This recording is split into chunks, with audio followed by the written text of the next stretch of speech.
Stereotypes, they're everywhere. But what if there's some truth to them? The problem isn't that they're completely wrong, it's that they're incomplete. And that's exactly what we're going to talk about, right? Yeah, how they make one story become the only story. Chimamanda Ngozi. So the video is based on a TED Talk that we saw a few days ago, and it's exactly what he said. I think it's really interesting, just because when we think about stereotypes, they're really stupid ones, like black people love chicken, and there's some that I mean stupid, yeah, you know, Like I said, there's always some truth. and there's others that I guess stem from a reality, and I just think the way she puts it into words is really interesting.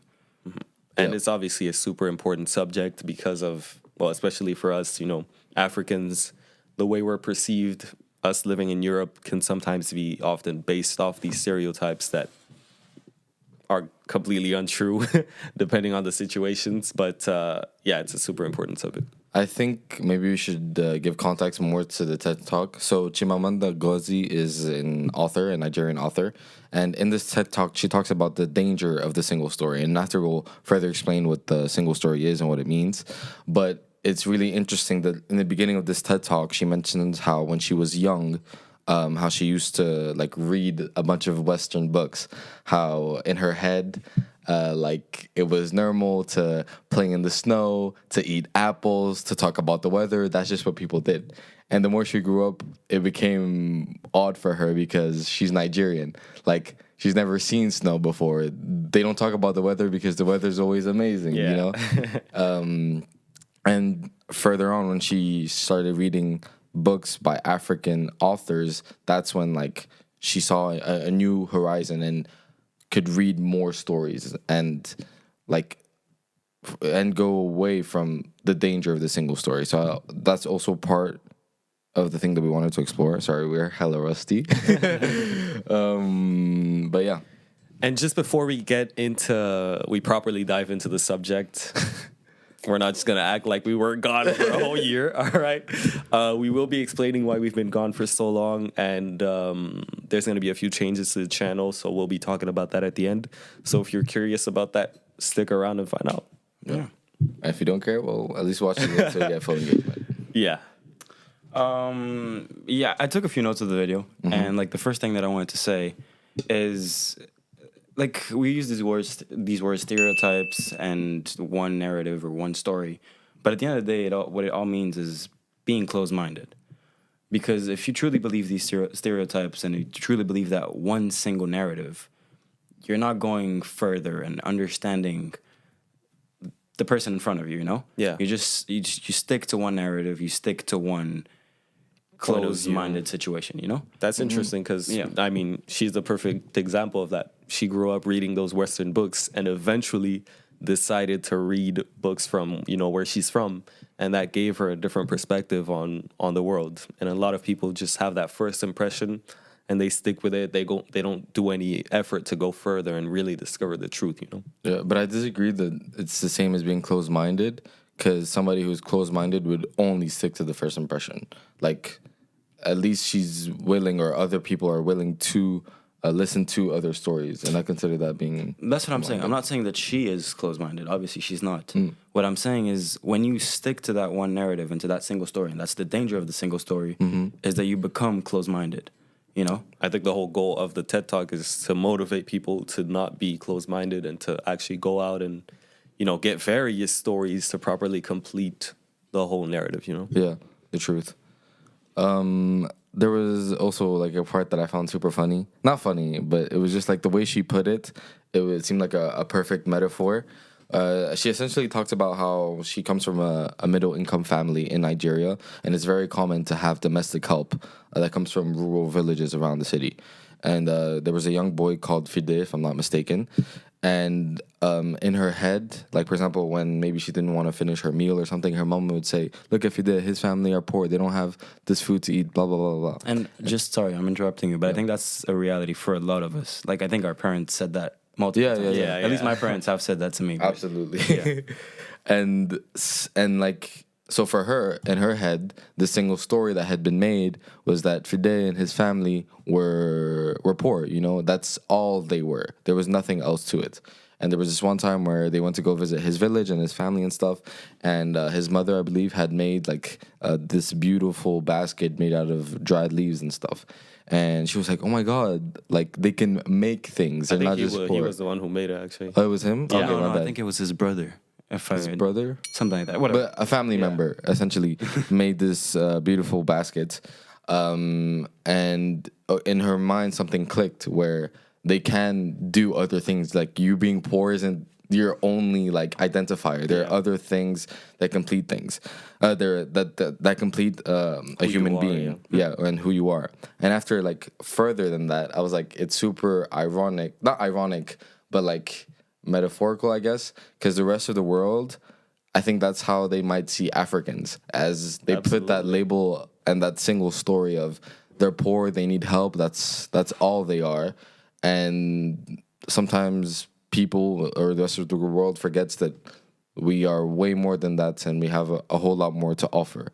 And so I just thought that her introducing it like that, making it such a simple example, but it was really like more macro. And that's the thing. I don't think the single story is necessarily like it's bad. It's not good. Don't get me wrong, but it's not necessarily something that comes with a bad intent. I think, for example, her parents never intended her to think that poor people are less than her.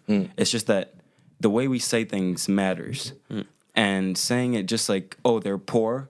It's like, oh, that's all they are. That's all I can see them for. Economically, they don't have anything compared to me. You know. And you get stuck in this way of thinking that doesn't allow you to go further than that. And it's good to see that there's something more to just that. It's not just one little thing. It's super interesting, like the way, like it's clearly the way we're presented to the rest of the world. Like Africa is poor, they need help, blah blah blah. But at the end of the day, we're all humans. We are all capable of the same thing. We can all have dreams, we can all make things, we can all think, we can create, we can do whatever we want. And it's funny, like we often have this experience. People hear our English and they assume like we're from the US. And then we tell them we're from Angola and they're like super surprised. Oh, you speak English super well. Like, how come? And I'm like, I mean, I learned at school like anybody else, you know? And I feel like people are just extra surprised when they hear an African speak proper English, as if like it would be harder for us for some reason, you know? See, but the thing is, like a lot of times when that happened, I used to get frustrated and I used to get pissed. It's like, isn't it obvious that we're people too and that we have these abilities too? But with this TED Talk, I realized that we are guilty of that too. Like in her example, it was against somebody who was poor. But for the Americans or for somebody else, it's thinking that Africa is just poor and like misery and things like that. And so we're all guilty of it. So there's no need to like get pissed at people when they unfortunately are wrong about these things. We should help them and educate them. And I think that's how things should work. I think it would I mean, I agree, but it's just that sometimes it's a bit more. It's frustrating because it's if they treated everyone the same, then okay. But when it only happens to a specific group of people, you feel a bit singled out, and that's where the frustration comes from. It's not because they don't know; it's just because, like, why is it always for this people that you don't know? You get what I mean? I mean, obviously somebody is like the cause of all of that. I mean, like media, things like that. Yeah. We can blame them. But I'm We're saying actually going to talk about that later on. but what I mean is like average people, obviously they could have, if they really were curious, you have the internet nowadays. You can look for it. You can try to be curious, you know, and understand more about the subject. But the same applies to us. I imagine you have single stories in your head that weren't necessarily bad, that your parents put into you, unfortunately, that society put into you. And what I'm saying is, I know that personally, like the example she gave about poor people, I fully relate to it. Sometimes we think that they're less. Obviously, that's a really bad way of putting it, but we think that they're less just because we see them in the streets. We see them, they have less, I mean, they don't have the same things as us, but that's not necessarily the case. And unfortunately or fortunately, the U.S. is the biggest economy in the world, or the second biggest economy in the world. I'm not sure right now, but because of that, they see us as inferior. And so they're not as curious to understand our situation. You know what I mean? I feel like I just thought of an example for me that I actually got from her, something that she told me about. Well, when she was talking about, you know, Fide and that he's poor and he probably can't make things, that made me think, I think she was talking about giving access to, like giving poor people more access to books to help them. Yeah, she created a non-profit with her publisher. Exactly. And that's something I never thought about. Like for me, like I grew up in Europe, and other places, but for me, a European kid, for example, reading is normal because that's part of their education. Yeah. That's normal. In school, you have to. And sometimes when I think about Africa or Angola, I'm like, I'm not sure if kids in Angola read that much, you know, whether it be because they don't have access to it or because they're not curious about it. And I feel like that's a single story that I have, you know, in my mind. Exactly. It's hard to see people in Angola reading. I don't know. I mean, the same way. But what I was going to say is, like, your single story, if we go back to the quote, it's true. Like, if you look at the educational, what's it called? Le taux de scolarité. How do you say that? Like, scholarship rate? I don't know. No. The rate of, I mean, it's the rate of people that go to school. Yeah, essentially. It's extremely low in Angola and other poor countries. So it's normal to make the assumption that less people read in African countries because it's the reality. That I don't consider it as a single story, because if you were to take 100 people and you could find out. But I meant more. That's true. But I meant more in the sense like whether they want to read or not whether they have access to it. Like in my mind, I don't know if as many Angolan kids want to read. Mm-hmm. Not talking about like not as many have access, because obviously books are a lot harder to access in Angola than they are in Europe, because we don't have public libraries. We don't have, or at least the ones we do aren't super good. Yeah. But in my mind, I don't know. Sometimes I think we're not quite as curious when talking about that. And I'm not sure. I don't think that's true. Yeah. Like now that I think about it, it's probably not true. It's just that we don't have access to it, you know? Yeah. And it would be interesting if like the people watching could like comment or send us a single story, a stereotype that they have that they should probably work on, you know, and try to inform themselves on, or things that they've experienced, like people having a single story on them. Yeah, that would be cool to react to. But even for like the US, I think in Angola and Africa and other countries, we all have our single stories for the US, for example. Everything about guns. Oh my God, every American has a gun. You know, it's like, that's a single story. Yeah. And whether it's good or bad, that's not what I'm trying to say. It's just that we all have them, you know? And so that's what I was trying to say with, I try not to judge people with single stories. I just try to help them understand the reality. Yeah. You know? Yeah, but I think this conversation doesn't apply to us because we're extremely open-minded, I think. No, I know. I think I rarely have... I might have even an idea, but I directly realize, okay, I have a certain bias or stereotype, and I'll just be generally more curious and ask more questions. I'm not going to not have the conversation. And that's really good. I think we are like that. Yeah, because we traveled, I don't know, the education that we had from our parents, but a lot of people aren't willing to have those. Aren't like that. And they just accept whatever they see or whatever people tell them. And I guess the whole point of this and the whole point of the TED Talk is be curious. Go look for the answers yourself. Don't just stick to that one story that somebody told you. And And there was an example that she was that I found super funny. Was when she was going to university for literature.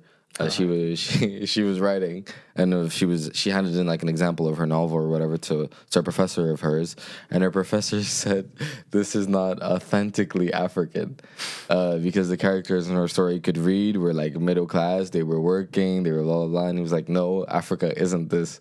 And so I found it super funny that, like, I guess you're closed-minded to the point that, like, You can't even fathom another reality from an African. You know, how are you going to tell an African that what she's telling you about Africa is wrong? Yeah, that isn't authentically. In his head, no, but it was just funny. Yeah, exactly.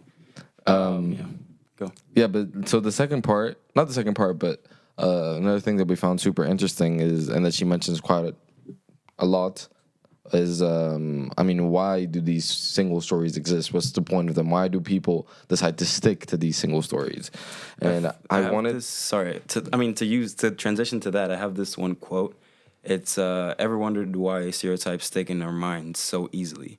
It's not just chance, it's how our brains are wired. Yeah. It makes sense. It's way easier to have one single story to simplify everything than to have all these possibilities and all these complex ideas, you know? So it's easier to be like, oh, Africa has no water, than in some regions of Africa, there's a lot of water. In some regions, there aren't. Yeah. There isn't that and much. maybe if there was more infrastructures, they Yeah, could, you know, transport, yeah. blah, blah, blah. Yeah. But yeah, go. But yeah, no, essentially it's that wait, no. What is it? I forgot where I was going. But I wanted to kind of quote this author a poet that she used his quote. I think it kickstarted the second part. I don't want to butcher it. This is me reading, actually. So maybe I don't know how to read either, but so it's this Palestinian poet, Mourid Barghouti. I hope I'm saying his name right. And he writes, if you want to dispossess a people, the simplest way to do it is to tell their story and to start with secondly. Start with a story with the arrows of the Native Americans and not the arrival of the British, and you have an entirely different story. Start with the failure of the African state and not with the creation of the African state by the colonial government. And I was like, I mean, of course, we already know, like, the victor is a person that tells a story, but when you put it like that, there was so much power in realizing that, okay, with even just, because technically it is the story, a part of the story, but the part that you choose to focus on. It's the part that's convenient to them.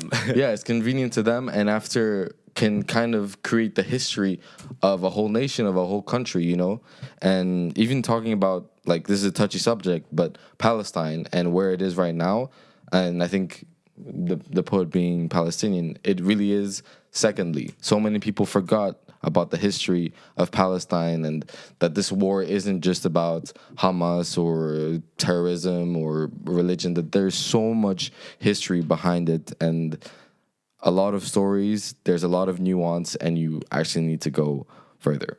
Yeah. I mean, I feel like, I don't know if it was intentional, like when the way people view us, if the media, it's super complicated because, like, sometimes when we talk about Africa, I mean, the way it's taught in other countries, they often teach it from the moment we were colonized, as if that were the moment we were discovered, as if that were the moment Africa started, Secondly, exactly. Yeah. But there's so much more before that. Obviously, our culture didn't start from the moment you discovered us. Our culture isn't based on what you gave us. You didn't teach us how to live or anything. We were alive before. We were alive before. And I was actually thinking about whether, I don't know if it was intentional or not, like strategically when they were colonizing because she also talked about this in the video, in the TED Talk. She talked about it was an author. Yeah, it was a writer that, when journaling his trips to Africa, he would mention that, like, we were beasts. That's how he would talk about us. Yeah, he said half devil, half child. Half devil, half child. That our eyes were on our breasts. That we, like, completely distorting the image, and people who read that probably had crazy thoughts about what we were, and obviously thinking that we're savages and that we're completely uncivilized, we have no manners, anything. And it's super interesting the power that words, just simply reading about something and not knowing anything about it, can have on your perception that lasts for obviously centuries. But I also want to say that obviously we have to bring to light the positive and the truth. I mean, the truth. We have to bring to light the positive, but you can't forget the negative. Although Portugal colonized us, it is true that the Portuguese culture still is part of us. Yeah, And so, now. And like the podcast that we had a few months ago that people... No, I know, it's really quick. But He does not want to let it go. I don't You want don't to want to smoke again. No, but that thing about Portuguese not being our language in Angola when it's the official language. Yeah. Like, yeah, I understand that that's a secondly because our history starts way before the Portuguese. Yeah. But we have to learn to accept the negative as well because it also it's part of our story. It's part of who we are today. If we only take the positive, we're also being stuck in that one single story. Yeah.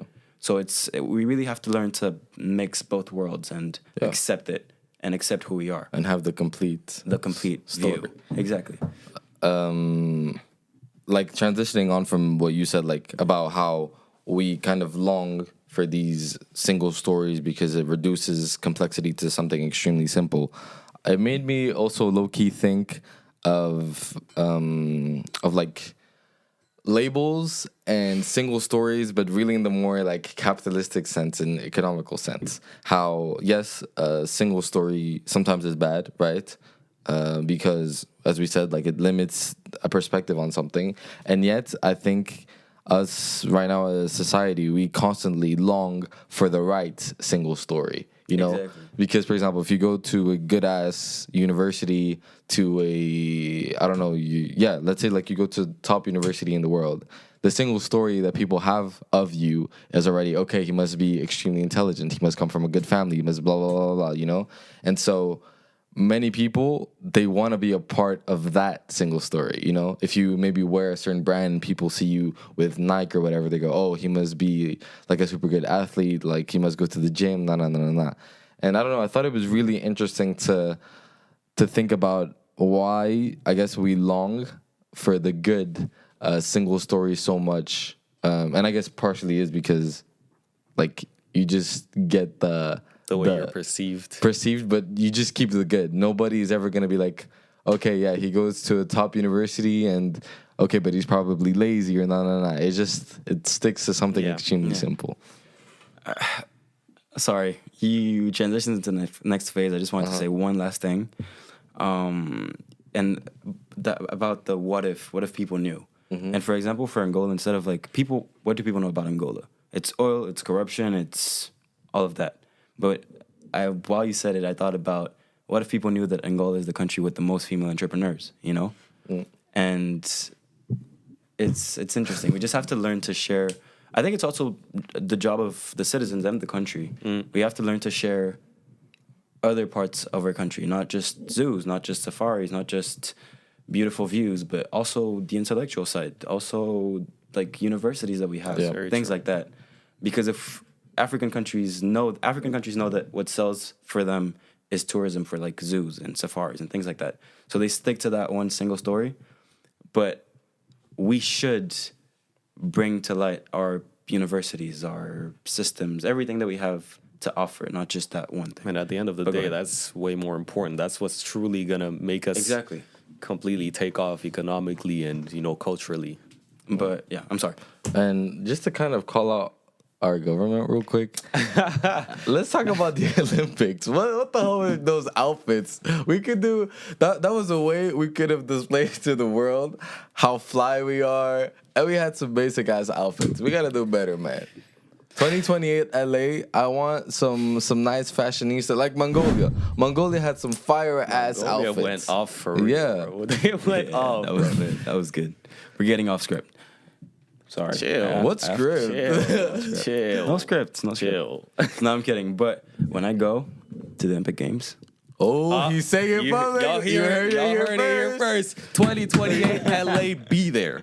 Be there. Everywhere. I'm designing my own shirt. You be there. I'll be there. Nigga can't even go to the gym. Damn. Is this how you're going to LA? Bro, talent. Pure talent. You wish. No, but yeah, labels. Go. I mean, I already said my piece. What do you guys think of labels? Do you think you long for labels? Labels. You can tell this part was not researched. What? I actually did. Oh, okay. He was a little acting in there. Like,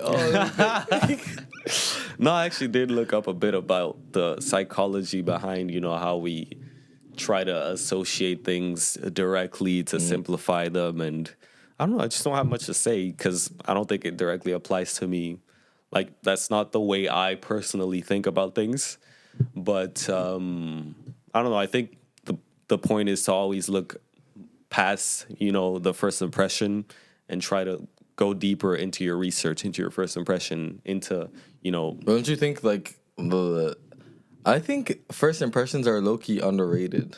They're not underrated. No, I'm kidding. The expression is first impression matters. Yeah. No, but I'm saying like sometimes.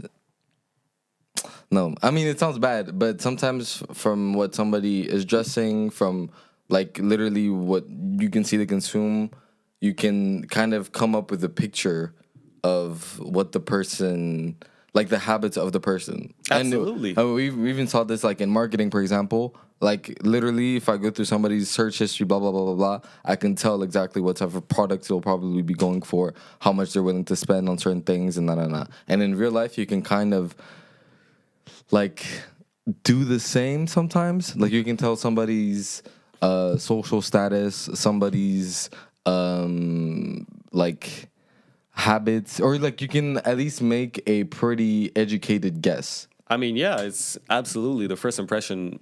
But the point isn't to say that it's completely inaccurate. It's to say that it's not the whole truth, Yeah. I think labels can be good. We just use them in a negative way. I mean, not in a negative way, but we don't necessarily use them in the best way possible. What I wanted to say is I think labels help us find a place in society, per se. Because if we put ourselves in a group, I'm Angolan.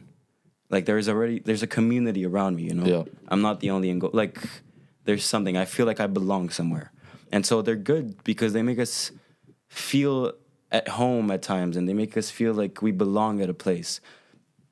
Remember the conversation we were having yesterday about destiny? I think destiny is a tool to feel comfortable, to feel comfort in this planet. And I think labels has the same logic. It helps you feel comfortable. It's like a safety net, per se. And it can be good. Like, this is a sensitive topic, so I'm not really going to dive into it. But, like, for the LGBTQ plus community, LGBTQIA plus. I'm sorry, but yeah, I don't want to get it wrong, man. Chill. That makes me nervous.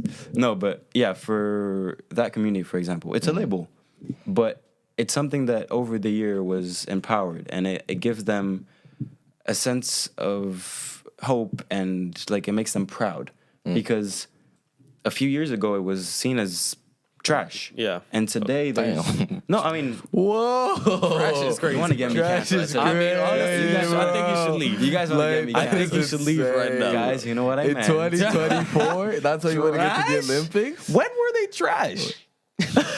Bro, in a few years, this is gonna get so. Oh my god, whatever. But it's a few years back. It was seen as something negative, and they managed to build it up to something positive and something to be proud of. And I mean, it always was, but today people see it, and it's a whole thing. And so I think labels can be good in that sense because they establish you as a group, and in this case, for example, it can be something positive. But Yeah.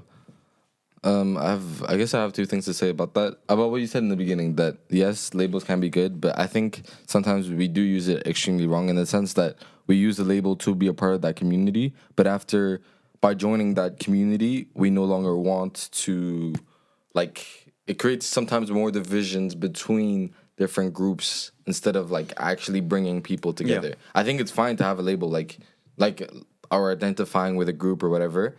But when you use that label or identifier to then separate from the rest of the people or whatever, I feel like that's bad because we should never want to be completely separate. We should always try to be one.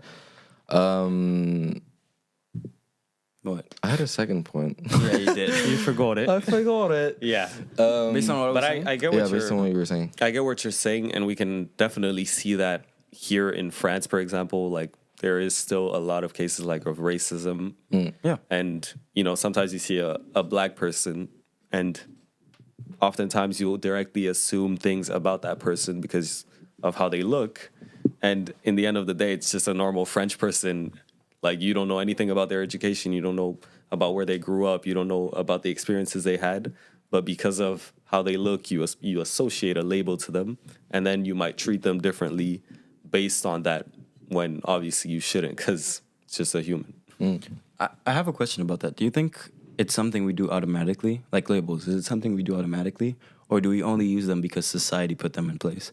Because like when I'm walking through the streets and I see somebody, I might think, oh damn, they're rich, just because of how they're dressed and how they carry themselves. I wonder if that would be the case if society hadn't put it in place. You know? I think that's just how you're educated. And what you said previously, our brains are wired to simplify. Yeah, that's why I'm life asking stories. it. Yeah. I think it's a bit of both. So we're obviously wired to directly try to simplify things in our mind, but the way we simplify them, that's what's based off society. Okay. You know? That makes sense. Yeah. All right. Because we're always going to do it. But for example, if we grew up knowing that everyone is the same, no matter what they look like, no matter what type of education they got, then the way we perceive people wouldn't necessarily be the same, you know? So following that question, you have something to say? Go ahead. But it's just like it's impossible to ever get to the point where everyone is the same, because it's not. That'd be kind of like living in a utopia. We can't teach that everyone is the same because they're not. I mean, not that everyone is the same, but to not treat people differently based off of that, you know? That's what I mean. Yeah, I know that that's what you mean. But for example, like if we take one day, right? You're gonna be a father, whatever. The way you're gonna be a father, and the way you'll educate your daughter or your son to see different people is normal. Like your daughter, the way she's gonna maybe see, I don't know, like a man at night. You have to not hardwire her to be scared, but maybe more like cautious. You know. You said a man at night, not a black man at night. Or a white man at night. That's where the difference comes. That makes people educate them to be scared of black people at night and not necessarily of white people. If I tell her be careful around people at night, then I think that's fine. Exactly. That's fair. Yeah, I agree with that. That's true. No, that's fair. Yeah, no, I like the hey. No, but yeah, I was gonna say, what do you think the world would look like without these labels? I mean, I guess you kind of started with it by saying that, but what do you think it would look like? Would you think it would be better? I don't think we can live in a world without labels. Hard to imagine. Communism. Everyone just wears white. Let's try it out. Let's give it a second try. I don't think we tried hard never enough. gave it a chance. Bro, forgetting you fail something once, you called get better the cancel second time. Okay, that's crazy. Chill. But I don't know. What I would feel it like look like? I feel like it would be It would look like communism, low key. why? Because, I mean, He doesn't even know what he's saying. no. Let me get a hot take in here. No, joking about the communism. But essentially, if we are all in the same level, that would be the ideology of what communism is. But I don't think labels are necessarily about levels. It's just different groups. They can all be in the same level. No, because the second you start making groups, like as humans, we're social beings, and in social beings, there's always a hierarchy in society, and so directly those groups would try to be higher or lower, and there would be a difference. But the thing is, you're part of multiple groups or multiple labels. So how would that work? What do you mean? For example, I'm a man, so that's a label. That studies in France. That's another label. Like I'm a student in France. Does that make me like how? Which one is more important? Yeah, like because it's in the same level. You know what I mean? It's not something better than the other. That's how I see it. If you say poor, rich, yeah, society has levels to it. You know, it's like poor is good. Rich is good. Poor is bad. But I think in general, I don't place them into different levels. I think. Okay, you said. What did you say? Student, I'm a man, and I live in France. and I live in France. Okay. What about if you are a 40-year-old white man living in France? It's the same thing. And you're directly thing. put, for Same example, thing. another label would be you're Angolan. And in Angola, the way you're perceived because you live in France will put you in a different level than another average Angolan. Same, man. No, okay, you get it. It's complex, but but I guess like that will lead us into the next part. It's like labels aren't just for other people. It's how we perceive ourselves at the end of the day, because we label ourselves too. But I think it normally goes both. Like the way you try to label yourself is also how you want the outside world to perceive you.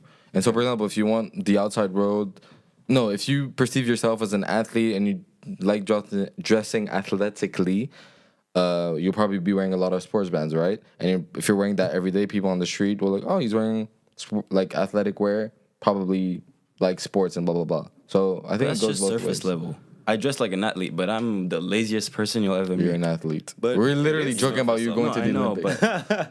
but you know, I don't know. But you're Yeah, very you don't active. Yeah. Okay, that's fair.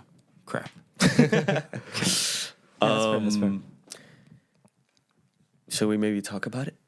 Talk about what? Or we're just What's it? rethink it. All right, sure. You can little break to talk about rethink. Why am I the one talking about it? You talking about it. Talk about it. I talk about it? No. I introduced it earlier in the video about how we were on a bit of a hiatus. All right. One way to put Intentional it. or unintentional. One way to put it. But basically, a lot of different factors contributed to the pause. Firstly, we were all kind of in different phases in our lives. Like he was in Milan. I was in Paris. You went The to way you Portugal. made that faces in our lives, like we broke up. Like, you know, he was just a different We broke up state. temporarily, bro. Come on. It was more because of this man right Hey, here.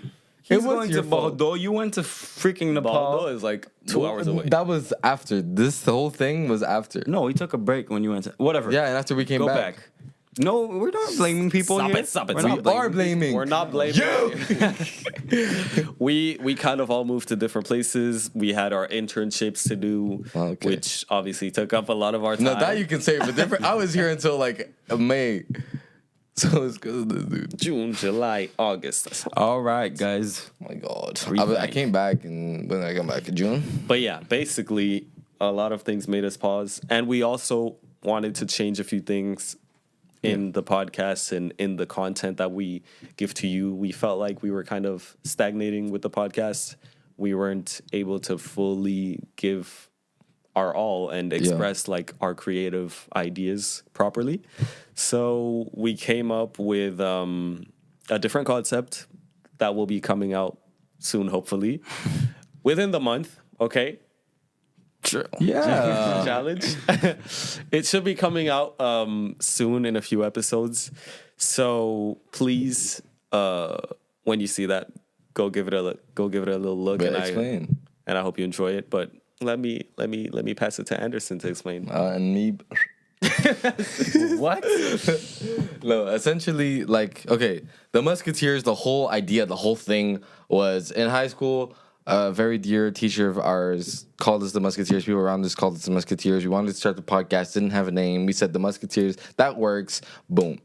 The thing is, that's cringe as f. The Musketeers is crazy as a name to have as like in a full-on adult. Like 3 grown ass That's men bad. will be calling Like them I can't reach my 30s, still be doing this and be like, oh my God, you're a Musketeer. No, I'm a podcaster. Just that's it. No, but essentially, and also it just didn't really fit the vision that we had for what we wanted the channel to be. So after brainstorming and rethinking a lot, Oh my God, a lot. a lot. We realized that that's actually what we wanted to do. We wanted to take subjects, rethink about them, make you be confused, and after maybe find your own opinion, not give you an answer, just leave you confused as hell. You feel me? The goal is to talk about a subject, and obviously people have a single story about every single subject. And this is why I picked this video to start. Exactly, but they're not necessarily true, or they're not necessarily the truth. I mean, some people have their own truths, and obviously depending on your own situation, your own experiences, you can have a different vision on the same subject, which is why we decided to change our channel name to Rethink. You feel me? Damn, we didn't coordinate that. We did not practice that first. You have to beep all the swearing. Goddamn. We're gonna be big. But pretty much the concept is we're gonna try to put 2 or more points of view into one video and confront them and see why maybe they're both right and both wrong. Yeah. Here, for example, there is no really. I mean, it's just us giving our opinions about, and we've researched the subject and stuff. But it kind of stays we're all on the same page. Yeah. But you will see in bigger videos that we have planned. It is not. We're not going to be sitting at a table. There might be moments where we might be seated, but for the most part, it'll be maybe like a mix of a vlog, docu-series. We don't really know what it is yet, but it'll be completely different. We want to have people on that could give their opinion. Experts. We'll have somebody from. We'll have Marie Le Pen on and Macron chill. and just make everybody debate. Hey, to make it completely weird, let's just have like a freaking professional and then like a student, you Yeah, know, exactly. Yeah. like 2 completely different points of view.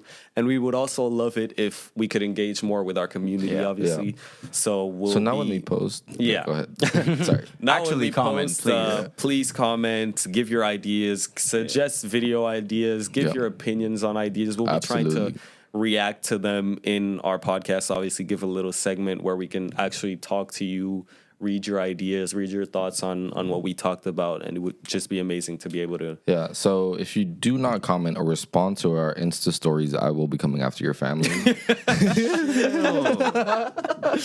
You don't know who he is. But yeah, just actually respond or else I'm going to get mad.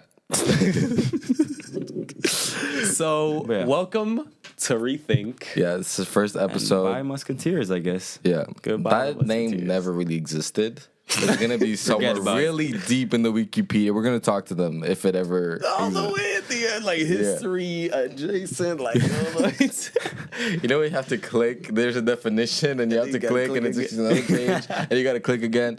That's what we're doing for the name. I just want to conclude for the video on the topic and everything. Yeah. So, I rethink by Musketeers. But for the video, like, just try to be Final open-minded, remarks. honestly. Be curious. Yeah, Because the stories we tell the world shape Matter. the world, and they matter. So, be curious and be willing to learn and to see new points of view. have nuanced conversations. Yeah. and And that's it. question things. Rethink everything. Yeah. Rethink everything. I like See you guys. Peace. Bisous. Yeah, love.